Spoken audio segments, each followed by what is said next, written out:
Hey, what's everyone? And by the way, thank you, Chris. I really appreciated that. Actually, really did not expect that, but again, I really do appreciate it. And strangely enough, today's been one of those days where it actually feels like I had a second birthday. I mean by that is that yesterday, even though it was my birthday, I feel like it was today as well. I don't know. It's just a really great, solid day. Had some birthday cake today and watched some TV with the family and everything. And it was a really great day overall. So, I mean, it's quite amazing. And I'm still happy to have this chair. I mean, things have turned out just much better than expected. Now, what I'm going to be talking about in this video is something that I guess you could say it's something that's very debatable on whether it is a waste of time or not. It really matters on, who you're asking, really.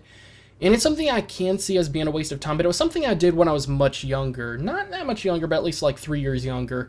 And it was something I did years ago that was, a really great way to spend my time. It was something I did for a lot of fun and just to have time go by. And it was something that I just really enjoyed doing overall. And I'm sure a lot of people really did. And it's something I look back on and I really do miss it. I don't know how to explain it, but it was one of those times that is, probably one of the most memorable, easy to remember parts of my life overall. And it includes video games. So I'm going to try my best not to make this a completely video game driven thing. But it's not about just playing video games. What I'm going to be talking about in particularly is playing Halo 3. Now, if you're a long-term Halo fan, you'll know, or you might agree, you might disagree, but Halo 3 was one of the best times of Halo history when it came to the multiplayer and when Forge came out. Because when it came to Forge, it was like one of the most amazing things ever. And Halo 3, for me at least, represents a time of when I played video games, I had fun, there was no such thing as rage quitting, at least people didn't do it that often, and people just came together and have fun, and even though it's kind of, the community for Halo has gotten smaller and kind of just separated and just, really just started to break apart a little bit, it's still a strong community, and I feel like it's one of the best, most positive communities out there. I feel like it really is. And I think there's some very interesting things that really happen in the Halo community. And one of those includes Forge, of course. And when it comes to Forge, when Forge was first introduced in Halo 3, it was one of those, it was just a really amazing thing. It was a way for you to be able to create maps, create custom games that fit the map, whether you want to have a zombie game type, something for sniper, something for just all-out assault, or if you want to have mazes, you want to have puzzles, you want to have a zombie match where you just run away from the zombie, and the zombie, his gravity and his speed and everything is lowered, so he's walking very slowly, or he has so many shields that it slows him down, and you have to break down all these obstacles in order to get far enough away from him to get to a certain point where you get these weapons and stuff to defend yourself. There's a lot of crazy things that people did. And it was a really fun time because so many people in the community created so many maps, so many varieties, and just had so many crazy ideas. There were so many fun things about it. And, oh yeah, one of the things I was going to say is that even though it's a smaller community compared, let's just say, like Call of Duty and many other games that are very mainstream right now, it's surprising that even though I look back on it, I remember many times when you would join into a lobby and try to play some custom games or Forge or anything like that, and it would not take that long to fill out an entire lobby. And even with Call of Duty nowadays, even if you have a bunch of your friends come together, it's hard to fill up an entire lobby of people. You could fill out maybe like, a lobby of 6 or 8 people, but it's really hard to fill out one with just a whole entire lobby full of people. And it takes time. And I remember in Halo 3, like, it was just insanely fast. I mean, just one person can invite all of his friends, and it was that one game that 90% of your friends on your friends list were playing, and you could just invite them all, and just, it would not take that long. It would take less than a minute or two, or even just seconds to fill an entire lobby. So it did not take that long to get so many people together, and just get ready to have fun with everybody. And when it comes to the Forge, it wasn't just fun because there were so many crazy maps that people came up with, but with the creativity and what people came up with, just seeing what people were really thinking of and just seeing their creations come to life and everything, it was so amazing. And even though Halo Reach and Halo 4 have came out, and they've actually made Forge much easier and everything, I feel like Forge mode has really died in a lot of ways. And it's really strange, and I feel like some of it has to do with the fact that some people just don't like the way of the user interface, the buttons, the layout, and a lot of other things about Forge, and some of the maps. They feel like they're just repeating out of the, I guess you could say, the storyline. They don't feel like they're really made from the ground up specifically for Forge or multiplayer reasons. And there's a lot of reasons, and I feel like some of it does have to do with the fact that it's too simple. And this goes back to one of those sayings that I do have. It's one of those things I do believe in. It's something I'm sure a lot of people are going to disagree with, but some just take it with a grain of salt because it may depend on the situation, and it just really depends a lot. And that is that if something becomes too easy, it really ruins things. And some people probably do agree because sometimes you see things become too easy to the point that there's not very many options. There's not very many things you can really do. You're very limited what you can do. And some programs, software, games, all kinds of things become much easier, but without losing very much of that. And that's great. But sometimes it becomes so easy that it limits the amount of creativity that people could come through or come up with because when people were introduced to Halo 3 Forge, which was the first one, of course, you were very limited with what you could do and how you can do it.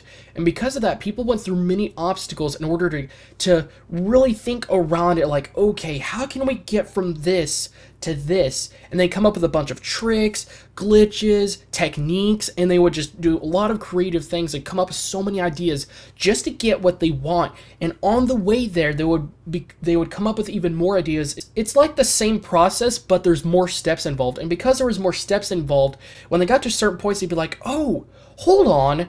Actually, if you look at it like this, maybe we could do this and that would make more sense. And they just start coming up with many ideas.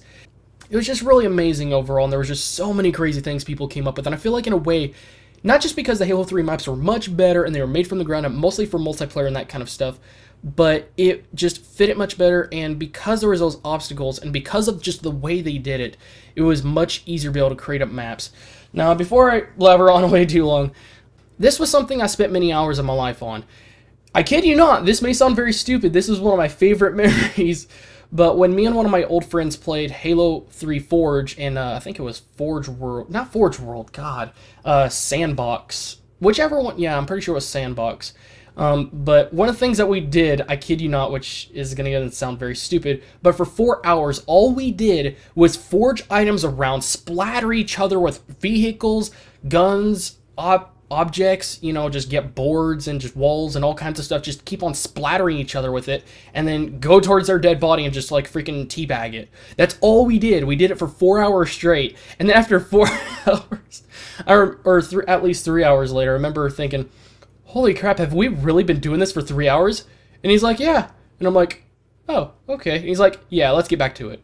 And we just kept on doing it. And it was just so fun. And I wasted so many hours on this stuff, creating maps and all this stuff. And I look back on this, and this is one of those things I'm looking very forward to possibly doing in the next couple of years, hopefully. And that is to create a Halo Center channel, which most of you that saw my pieces of paper where I wrote down all the things on the channels, and actually I believe it's on the second page, it says Halo Channel, which I got a lot of plans for. I'm looking into starting that channel after I get to a certain point on the gameplay/let's play channel, and just have this on the side as a Halo-centered channel. And it's something I'm going to be very passionate about because I really do enjoy it. And I feel like, the community has really gotten smaller and really broken up apart, and I want to bring it back together and really just make Forge what it was before, because it was a truly amazing experience. And it was just so much fun. It really was. And I spent so much hours on this stuff.